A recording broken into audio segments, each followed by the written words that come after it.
I have just next to me, to my right, the Deputy Chairperson of the National Council of Provinces, which is one of the two houses of Parliament, and the house that is championing our surgeon to the district during this week. And his name is Mr. Rasering Down, Deputy Chairperson of the National Council of Provinces. Thank you very much. And next to the Deputy Chairperson of the National Council of Provinces, we've got the House Chairperson in the National Council of Provinces responsible for international relations and members' interests, and Kimme Masefako Bikale.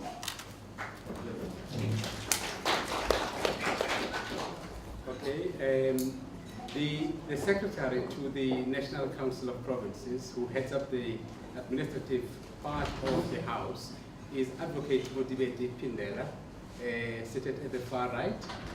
Welcome, Advocate Pindela.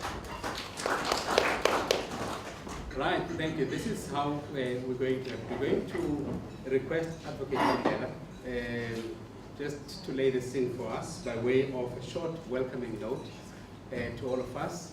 And as soon as he's done, the Deputy Chairperson will give us a short address, crisp, straight to the point, punchy and powerful, about the reason that we are here. And we're going to then afford the opportunity to Medicale to thank us all, and then we will indicate to you what the next step is going to be after that. Without any further ado, I'm going to hand over to Advocate Pindela for the welcoming. Thank you, Mr. Jacobs, and good morning, ladies and gentlemen from the media. As indicated, my name is Advocate Motiveti Pindela. I'm the Secretary to the National Council of Provinces. Let me take this opportunity to welcome you all to this session. I'm informed it's a networking session. I hope that the media will interact with the Deputy Chairperson, the House Chairperson, and come to understand the nature of this Taking Parliament to the People program. I must say that we are grateful for the coverage that the media in this region has been giving to us. We hope that that will continue until the end of this week and beyond the program itself. Once again, ladies and gentlemen, you are welcome to this media networking session. Thank you.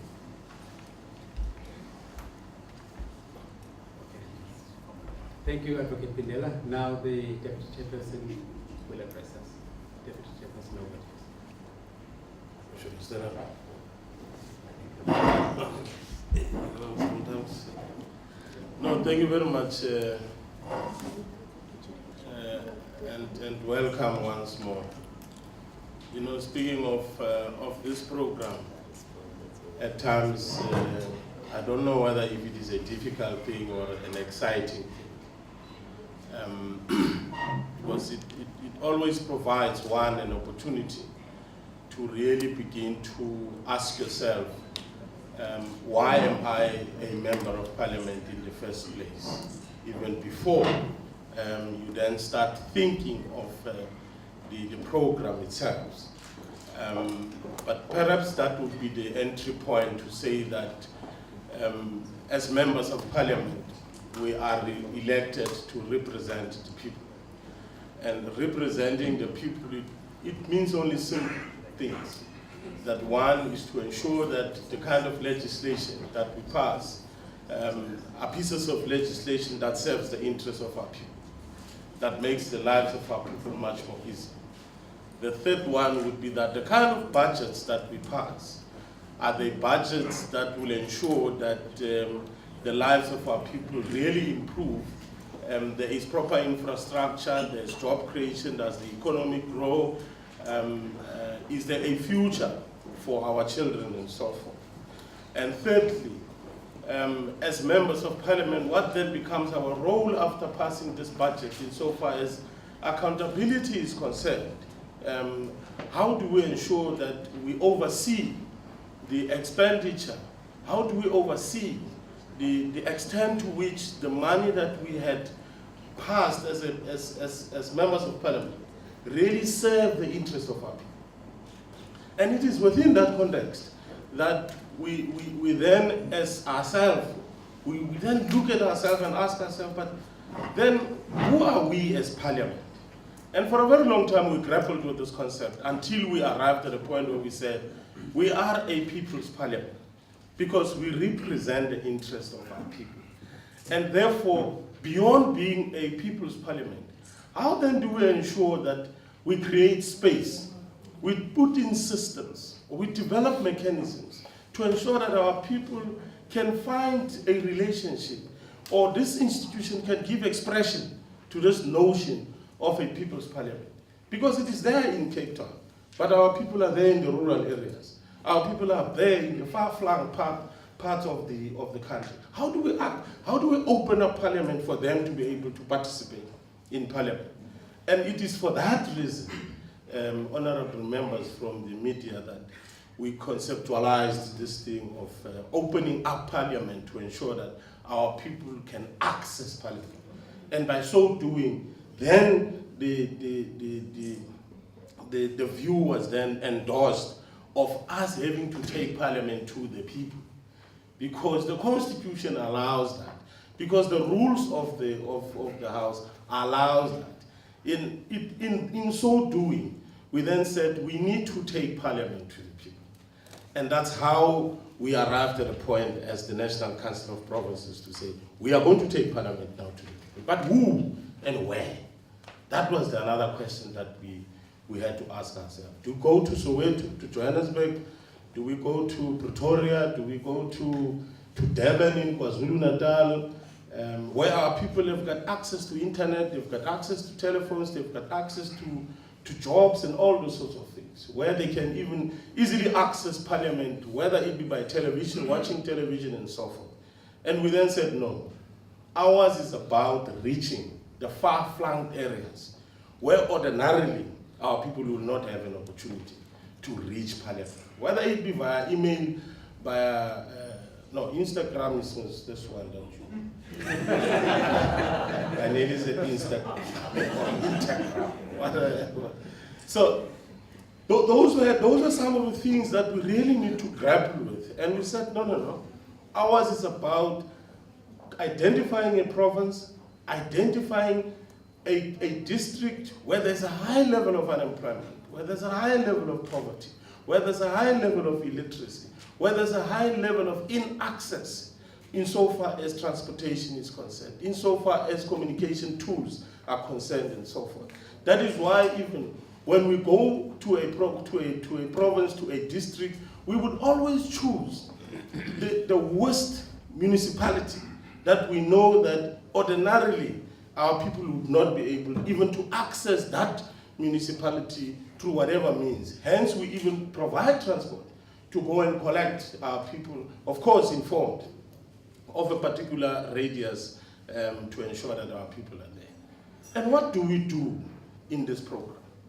We allow them space. We bring together the executive. We bring the executive, the provincial executive, the national executive, and the local sphere of government.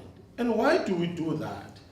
We do that precisely because of a constitutional mandate that has been given to the National Council of Provinces as a unique house, which can bring together all three spheres of government under one roof, which you would not find in the National Assembly.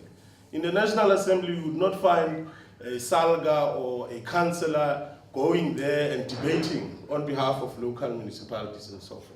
And the Constitution mandated this house, referred to as the National Council of Provinces, to then do exactly that. So it is for that reason that when we are here, or in an area, we then bring the national executive, we then bring your provincial executive, we then bring your local sphere of government under one roof, and then let's engage with the issues that affect the particular community or a municipality, or of course, other surrounding areas or the nearby surrounding areas. But is that the starting point? No. That's not the starting point. Our starting point is to recognize the centrality and importance of our committees as the engines of Parliament.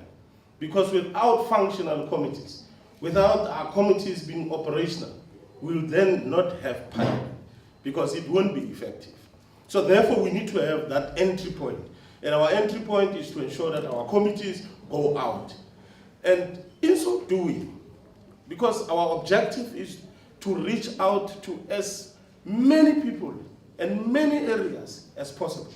So our committees will then go out to visit those areas, sites that would have been identified, identification of problems, challenges that our people will be faced with in those kind of areas and so forth. Because why we do that is to ensure that by the time we assemble at a given district or given municipality, we do not then disadvantage other far-flung areas within the radius or outside the radius of our assembly point. It is for that reason we then have our pre-visits, which will then assist us as a house to compile information or reports and so forth that we will send to the executive for them to appreciate that beyond the people who have converged under this marquee or hall or whatsoever, there are other areas as well that need attention, would have got similar problems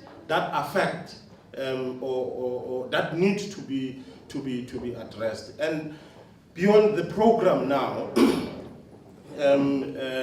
because I guess you know by now that the president and the deputy president are supposed to address the National Council of Provinces on an annual basis.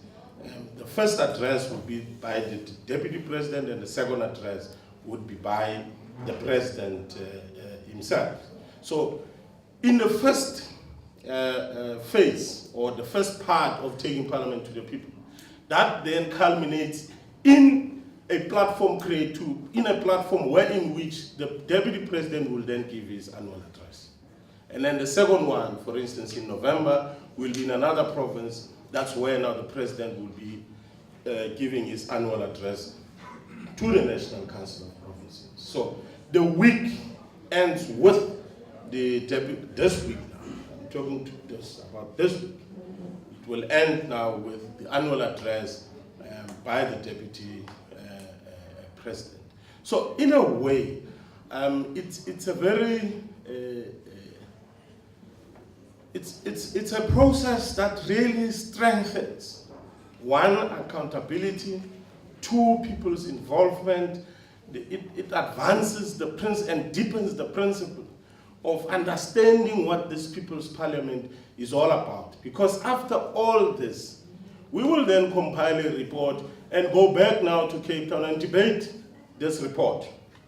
And after debating this report and adopting the report as a house, then it becomes an official document of the house, which will then require once more that parliamentary committees must then look at issues that are relevant to them as committees, and on the basis of that develop their own oversight programs. So the program doesn't end here. It's an ongoing thing. Yes, of course, in terms of a mechanical ending, it will end on Friday. But if you look at the long-term objective and how we want to ensure that the lives of our people are consistently improved, then the program doesn't end here. Our committees at a particular point will have to come back again. If we have been following what has been happening since Monday, a lot of commitments have been made, a lot of pronouncements have been made, whether it be the provincial executive, whether it be a national executive, and so forth and so forth. So we need to come back and follow up on those things and hold the executive accountable to say that. But on that, taking Parliament to the people, this is what we said. And we feel that we want to see if this thing, not only whether if it has been implemented, but can our people relate with it?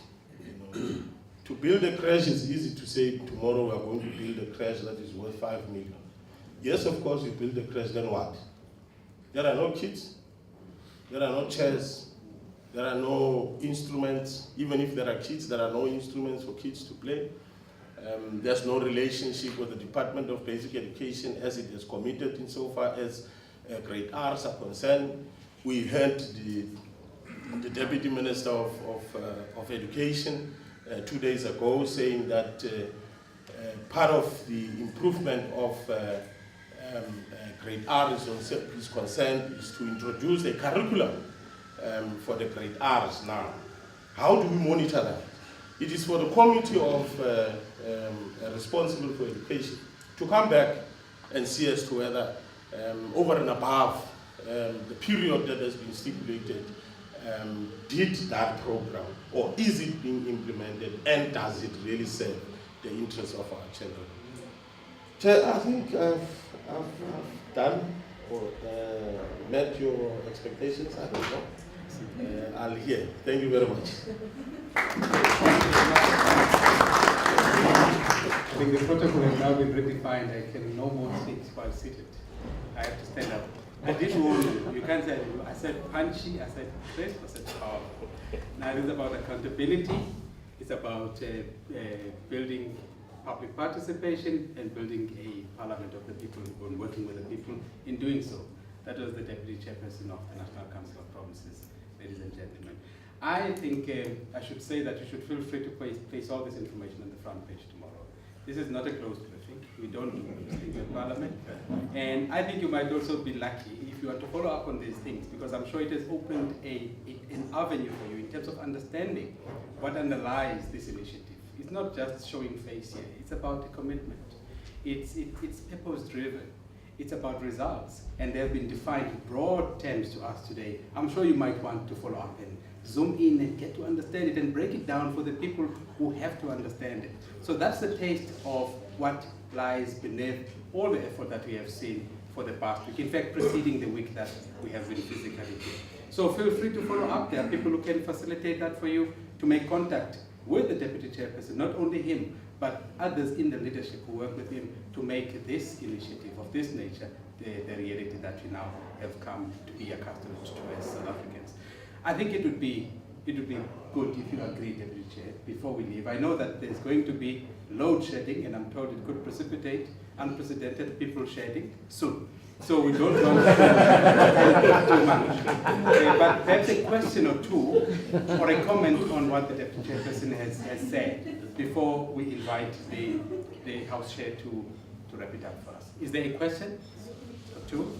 Yes, sir. Will you just identify yourself, just say who you are, where you're from, and say a question? Thank you, Mr. Tau. I'm Hannes Visser. I'm the editor of the Oudtshoorn Courant in Oudtshoorn, but I also represent 6 other newspapers in the area. We're one group that owns 7 newspapers, so we do the reporting for them. I only have 3 short questions, if I may. They're not complicated ones. The first one, this is the first bringing the Parliament to the people. Is it a process which is going to happen annually or biannually, or is this once with a view of the 2016 elections? Because people are now saying that it's because it's election time next year, now there's suddenly a visibility. So the question is this going to be a process which is going to be repeated? My second question is, you mentioned worst municipalities. I don't think it's a secret that Oudtshoorn is national knowledge, that it's a municipality which is quite high on Minister Pravin Gordhan's list. Is that the reason why you are having it in Oudtshoorn, to give visibility to that problem? And then the other one is what's happening here this week. Is this happening in all the other provinces simultaneously? Thank you. I think we're going to leave it. I think you spoke in a very representative capacity there. I'm sure you've covered a lot of questions that colleagues would have had. We'll give the Deputy Chairperson an opportunity to reflect on some of the issues that you've raised. Thank you. Are we sure that's all you? Are we all comfortable with the 3? Oh, okay.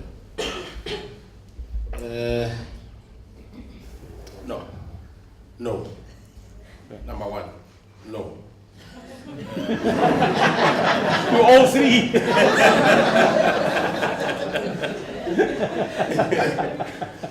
It's not the first time. Okay. We have been to Oudtshoorn before. Okay. It's not the first time that as Parliament we Yeah. Okay. left the precinct to join our people in Oudtshoorn. The first time we were here, it was in 2008. By then, it was under the concept of People's Assembly. Okay. Yeah. So it's not the first time, and I must say, I'm quite impressed and very happy. And I take it that many of our members in Parliament are quite excited about the development so far, because you remember that at the time when we came here, things were not the same. And the time now that we are here, things are not the same. There are certain changes that we are seeing taking place in Oudtshoorn. Some of them, of course, are in relation to the commitments that were made in 2008. Because I can give just one example where we are assembled now. Because then I don't want to talk about water, I don't want to talk about housing, I don't want to talk about other problems that our people raised there in 2008. But just where we are hosted. What is the name of the stadium? Bridgeton. Yeah, the stadium. Yeah, Bridgeton. Yeah, the stadium. By then, the outcry, the major cry by young people was to say, we don't have facilities. We don't know where to play. We want to play soccer. We want to play rugby. We want to do what we want. We don't have any facility.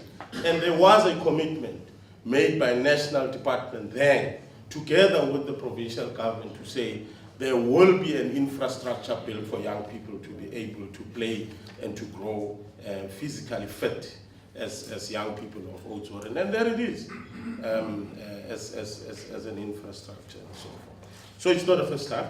It is our second time, and we're happy to see the development. We're happy to see even around it, because then there were no houses built at that time. Now we can see there is a lot of movement in so far as that is concerned. So we are quite excited about it. The contestation of the municipality, I would not really want to get into the nitty-gritties of it. But I would say no, once more. That is not the reason why we are here. We were here in 2008. There was no contestation around the issues of the municipality. That did not inform our coming to Oudtshoorn. So it is not also what informs our coming to Oudtshoorn. So those are other matters. That is why you would hear that if you are following, you would note that it's not even an issue that came up during the whether it be the public hearings or whatsoever. It's not an issue that has come up, and we take it that it's a matter that will be dealt with at another level, or at another constitutionally provided level. What is happening in other provinces? Ideally, Mr. First, we would have loved to be in all provinces at the same time. We would have loved to be in all provinces at the same time. But we just can't. Hence, we structured the program along the lines, like I said earlier on, the annual addresses by the Deputy President and the President. Because ordinarily, what should happen is that the Deputy President must address us there in the chambers in Cape Town.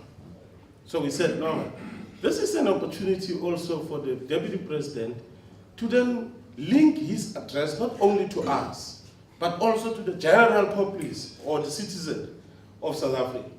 It also provides young people who would never see the Deputy President by face or hear his voice directly, speaking to them and so forth. So why don't we link up this program,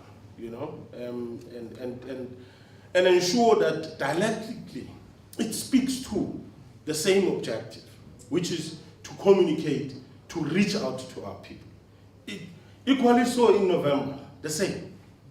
The president will be addressing the National Council of Provinces. Ordinarily, it would be in the chambers, but we are taking a conscious decision, not only a political decision, but a conscious decision, because this is not a party matter.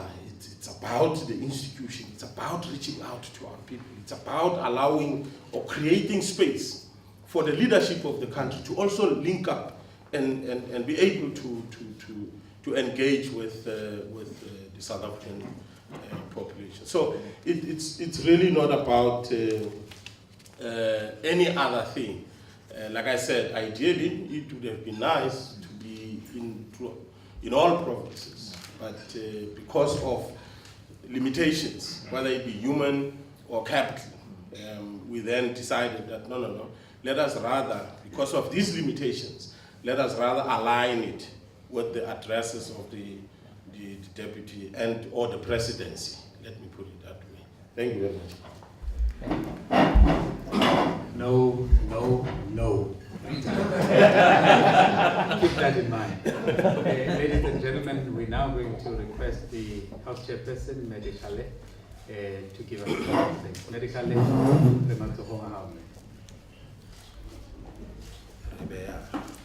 thank you very much, Program Director, and good evening to our ladies and gentlemen. I really want to take this time to thank you for honoring our invitation, because if we didn't do that, the networking session was going to be a failure. But the Deputy Chairperson was able to address us powerfully so because you are here. And also to the Advocate Pindela, thank you very much, Papa, for opening this session. What I want to say is that we really want to appreciate your commitment. You've been with us since we started with the pre-visit in this district. Even with this one, you were also with us. I remember the SABC were following us when we were going for an oversight visit, and that was really a good job. Thank you very much, ladies and gentlemen. I think you deserve a round of applause. The other thing I really want to say, normally when I arrive home, my 13-year son will say, Mama, I saw Parliament. I saw you debating. Because I normally watch the Parliament channel with my dad. My husband is taking care of them at home, and now I'm taking care of the people here in Parliament. So if it wasn't because of you guys, I'm telling you, people were going to be in the dark. So wherever you go, whatever you do, early in the morning when you woke up, please just have that energy that you are serving the people of South Africa. As members of Parliament, we normally say our main aim is to put the people of South Africa in the center. And you are also doing just like that.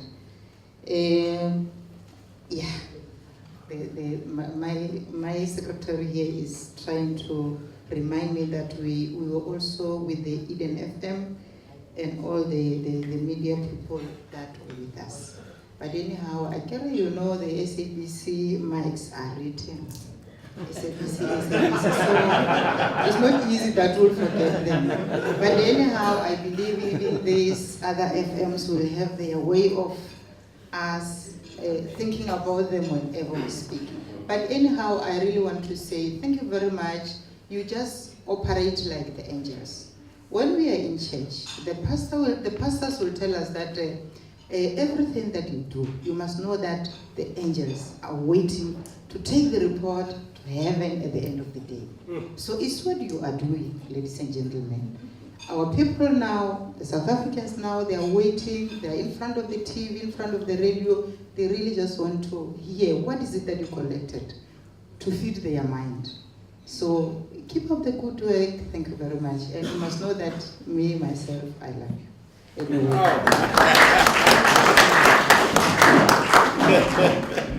No, thank you very much. I cannot help but make this observation.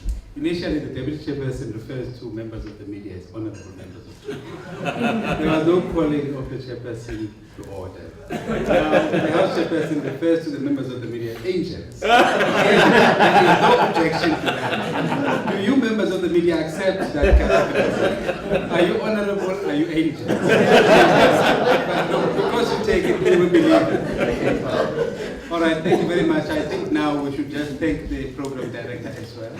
For a job well done. Okay, thank you. That's the only person who has not thanked. But you see the beauty of the people who are here, as the House chairperson is saying, is that it's in the main community media. These are the people who operate at the grassroots. These are the people who take information where it matters the most. These are the people who are not driven by glamour and limelight. These are the people who are on a mission to make sure that information is brought to where it matters, to inform the people so that they can take action and be active citizens to deepen this democracy, as the Deputy Chairperson has said to us. Ladies and gentlemen, we have now reached the end of the formal part of the program. I'm told that in the adjacent room there are provisions of plenty. Please, let's go in there, let's mix and mingle. I was assured by the Deputy Chairperson, by the House Chairperson, and by Advocate Pindela that they will be around for enough time to mix and mingle and to interact with yourselves, to follow up on things and just to get up and close and to get to know each other better. So please enjoy. I'm told also there's a bar, but I was told that I should mention that it is a cash bar. I don't know what that is. But then, please enjoy yourselves, and it was good to have you, and may you have a very good night. Thank you. Thank you very